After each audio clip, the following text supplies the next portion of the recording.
Good evening. Tonight we're reading Emma by Jane Austen. Chapter 24. The next morning brought Mr. Frank Churchill again. He came with Mrs. Weston, to whom and to Highbury he seemed to take very cordially. He had been sitting with her, it appeared, most companionably at home till her usual hour of exercise, and on being desired to choose their walk, immediately fixed on Highbury. He did not doubt there being very pleasant walks in every direction, but if left to him he should always choose the same. Highbury, the airy, cheerful, happy-looking Highbury, would be his constant attraction. Highbury, with Mrs. Weston, stood for Hatfield, and she trusted to its bearing the same construction with him. They walked thither directly.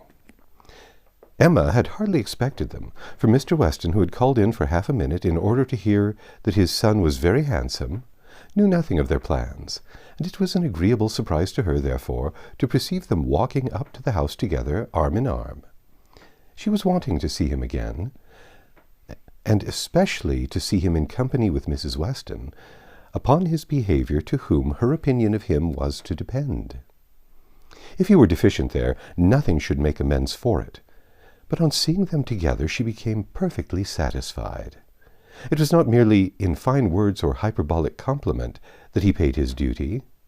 Nothing could be more proper or pleasing than his whole manner to her. Nothing could more agreeably denote his wish of considering her as a friend, and securing her affection.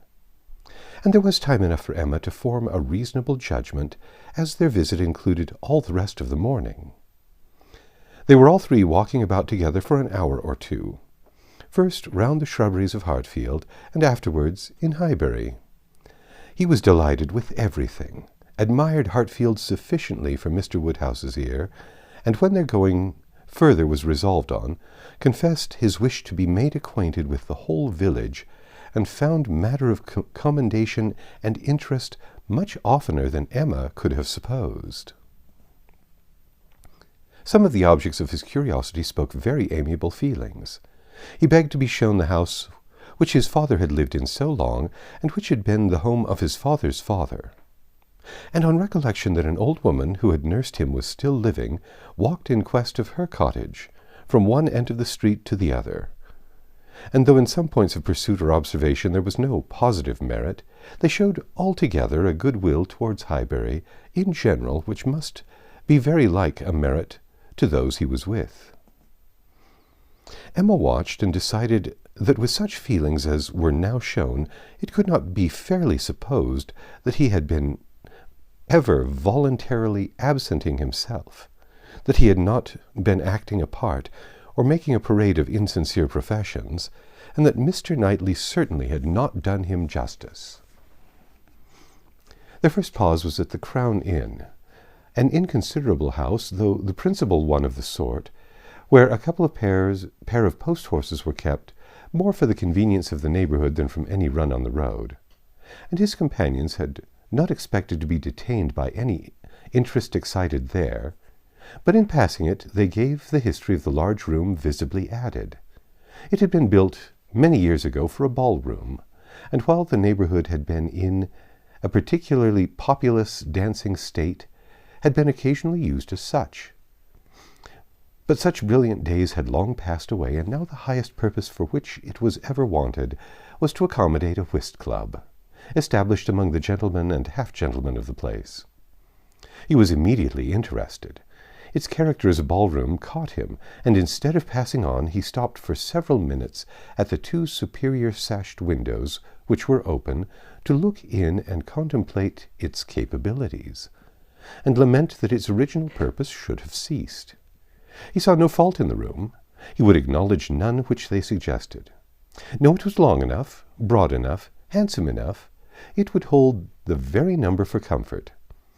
They ought to have balls there at least every fortnight through the winter. Why had not Miss Woodhouse revived the former good old days of the room? She who could do anything in Highbury. The want of proper families in the place, and the conviction that none beyond the place and its immediate environs could be tempted to attend, were mentioned, but he was not satisfied. He could not be persuaded that so many good-looking houses as he saw around him could not furnish numbers enough for such a meeting. And even when particulars were given and families described, he was still unwilling to admit that the inconvenience of such a mixture would be anything, or that there would be the smallest difficulty in everybody's returning into their proper place the next morning. He argued like a young man very much bent on dancing, and Emma was rather surprised to see the constitution of the Weston prevail so decidedly against the habits of the Churchills. He seemed to have all the life and spirit, cheerful feelings, and social inclinations of his father, and nothing of the pride or reserve of Enscombe. Of pride, indeed, there was, perhaps, scarcely enough. His indifference to a confusion of rank bordered too much on inelegance of mind. He could be no judge, however, of the evil he was holding cheap.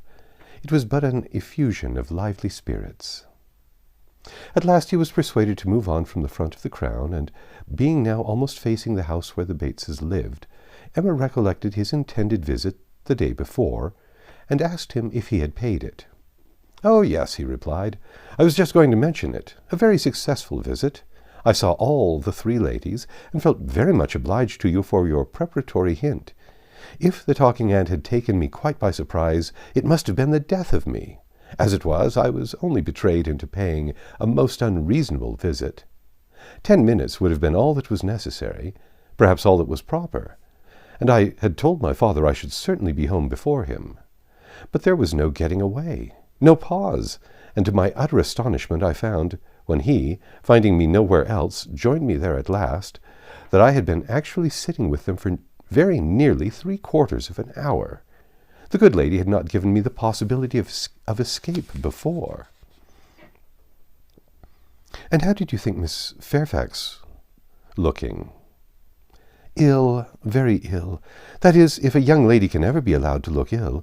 But the expression is hardly admissible, Miss Weston, is it? Ladies can never look ill. And, seriously, Miss Fairfax is naturally so pale as almost always to give the appearance of ill health. A most deplorable want of complexion." Emma would not agree to this, and began a warm defence of Miss Fairfax's complexion. It was certainly never brilliant, but she would not allow it to have a sickly hue in general, and there was a softness and delicacy in her skin which gave peculiar elegance to the character of her face. He listened with all due deference, acknowledged that he had heard many people say the same, but yet he must confess that to him nothing could make amends for the want of the fine glow of health. Where features were indifferent, a fine complexion gave beauty to them all, and where they were good, the effect was— fortunately, he need not attempt to describe what the effect was. "Well," said Emma, "there is no disputing about taste. At least you admire her, except her complexion." He shook his head and laughed. "I cannot separate Miss Fairfax and her complexion." "Did you see her often at Weymouth? Were you often in the same society?" At this moment they were approaching Ford's, and he hastily exclaimed, "Ha! This must be the very shop that everybody attends every day of their lives, as my father informs me. He comes to Highbury himself, he says, 6 days out of the 7, and has always business at Ford's. If it be not inconvenient to you, pray let us go in, that I may prove myself to belong to this place. To be a true citizen of Highbury, I must buy something at Ford's. It will be taking out my freedom. I dare say they sell gloves." "Oh yes, gloves and everything. I do admire your patriotism. You will be adored in Highbury. You were very popular before you came, because you were Mr. Weston's son. But lay out half a guinea at Ford's, and your popularity will stand upon your own virtues." They went in, and while the sleek, well-tied parcels of men's beaver and York tan were bringing down and displaying on the counter, he said, "But I beg your pardon, Miss Woodhouse. You were speaking to me. You were saying something at the very moment of this burst of my amour patriae. Do not let me lose it. I assure you the utmost stretch of public fame would not make me amends for the loss of any happiness in private life." "I merely asked whether you had known much of Miss Fairfax and her party at Weymouth. And now that I understand your question, I must pronounce it to be a very unfair one. It is always the lady's right to decide on the degree of acquaintance. Miss Fairfax must already have given her account. I shall not commit myself by claiming more than she may choose to allow." "Upon my word, you answer as discreetly as she would do herself. But her account of everything leaves so much to be guessed. She is so very reserved, so very unwilling to give the least information about anybody, that I really think you may say what you like of your acquaintance with her." "May I, indeed? Then I will speak the truth, and nothing suits me so well. I met her frequently at Weymouth. I had known the Campbells a little in town, and at Weymouth we were very much in the same set. Colonel Campbell is a very agreeable man, and Mrs. Campbell a friendly, warm-hearted woman. I like them all." "You know Miss Fairfax's situation in life, I conclude, what she is destined to be?" "Yes," rather hesitatingly, "I believe I do." "You get upon delicate subjects, Emma," said Mrs. Weston, smiling. "Remember that I am here. Mr. Frank Churchill hardly knows what to say when you speak of Miss Fairfax's situation in life. I will move a little further off." "I certainly do not forget to think of her," said Emma, "as having ever been anything but my friend and my dearest friend." He looked as if he fully understood and honored such a sentiment. When the gloves were bought, and they had quitted the shop again— "Did you ever hear the young lady we were speaking of play?" said Frank Churchill. "Ever hear her?" repeated Emma. "You forget how much she belongs to Highbury. I have heard her every year of our lives since we both began. She plays charmingly." "You think so, do you? I wanted the opinion of someone who could really judge. She appeared to me to play well, that is, with considerable taste, but I know nothing of the matter myself. I am excessively fond of music, but without the smallest skill or right of judging of anybody's performance. I have been used to hear hers admired, and I remember one proof of her being thought to play well. A man, a very musical man, and in love with another woman, engaged to her, on the point of marriage, would yet never ask for that other woman to sit down to the instrument, if the lady in question could sit down instead. Never seemed to like to hear one if he could hear the other. That, I thought, in a man of known musical talent, was some proof." "Proof indeed," said Emma, highly amused. "Mr. Dixon is very musical, is he? We shall know more about them all in half an hour from you than Miss Fairfax would have vouchsafed in half a year." "Yes, Mr. Dixon and Miss Campbell were the persons, and I thought it very strong proof." "Certainly, very strong it was, to own the truth. A great deal stronger than, if I had been Miss Campbell, would have been at all agreeable to me. I could not excuse a man's having more music than love, more ear than eye, more acute sensibility to fine sounds than to my feelings. How did Miss Campbell appear to like it?" "It was her very particular friend, you know." "Poor comfort," said Emma. "One would rather have a stranger preferred than one's very particular friend. With a stranger it might not recur again. But the misery of having a very particular friend always at hand, to do everything better than one does oneself. Poor Mrs. Dixon! Well, I'm glad she has gone to settle in Ireland." "You are right. It was not very flattering to Miss Campbell, but she really did not seem to feel it." "So much the better, or so much the worse. I do not know which, but be it sweetness or be it stupidity in her, quickness of friendship or dullness of feeling, there was one person, I think, who must have felt it. Miss Fairfax herself. She must have felt the improper and dangerous distinction." "As to that, I do not know."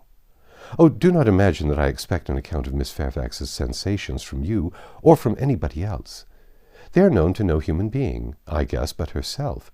But if she continued to play whenever she was asked by Mr. Dixon, one may guess what one chooses." "There appeared to be a perfectly good understanding among them all."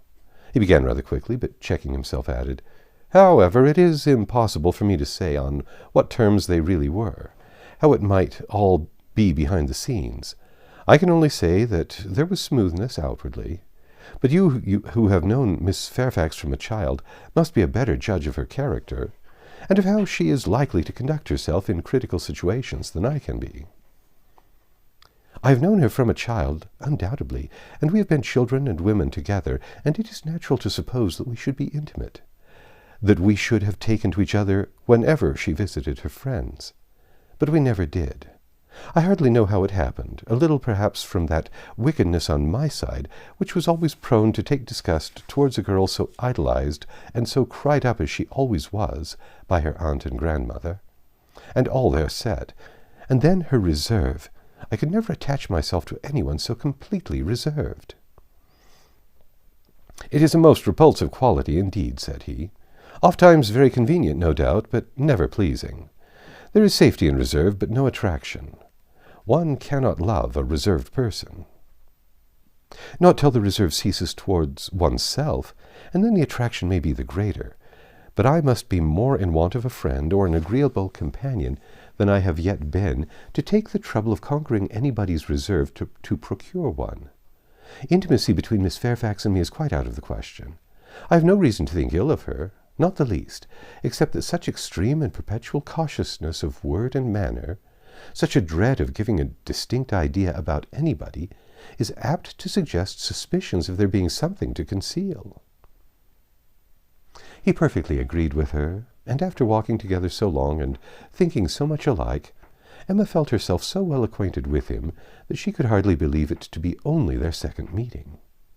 He was not exactly what she had expected, less of a man of the world in some of his notions, less of the spoiled child of fortune, therefore better than she expected. His ideas seemed more moderate, his feelings warmer. She was particularly struck by his manner of considering Mr. Elton's house, which, as well as the church, he would go and look at, and would not join them in finding much fault with. No, he could not believe it a bad house, not such a house as a man was to be pitied for having. If it were to be shared with the woman he loved, he could not think any man to be pitied for having that house. There must be ample room in it for every real comfort. The man must be a blockhead who wanted more. Mrs. Weston laughed and said he did not know what he was talking about. Used only to a large house himself, and without ever thinking how many advantages and accommodations were attached to its size, he could be no judge of the privations inevitably belonging to a small one. But Emma, in her own mind, determined that he did know what he was talking about, and that he showed a very amiable inclination to settle early in life, and to marry from worthy motives. He might not be aware of the inroads on domestic peace to be occasioned by no housekeeper's room, or a bad butler's pantry, but no doubt he did perfectly feel that Enscombe could not make him happy, and that whenever he were attached, he would willingly give up much of wealth to be allowed an early establishment. That's the end of chapter 24. Come back tomorrow and we'll read chapter 25.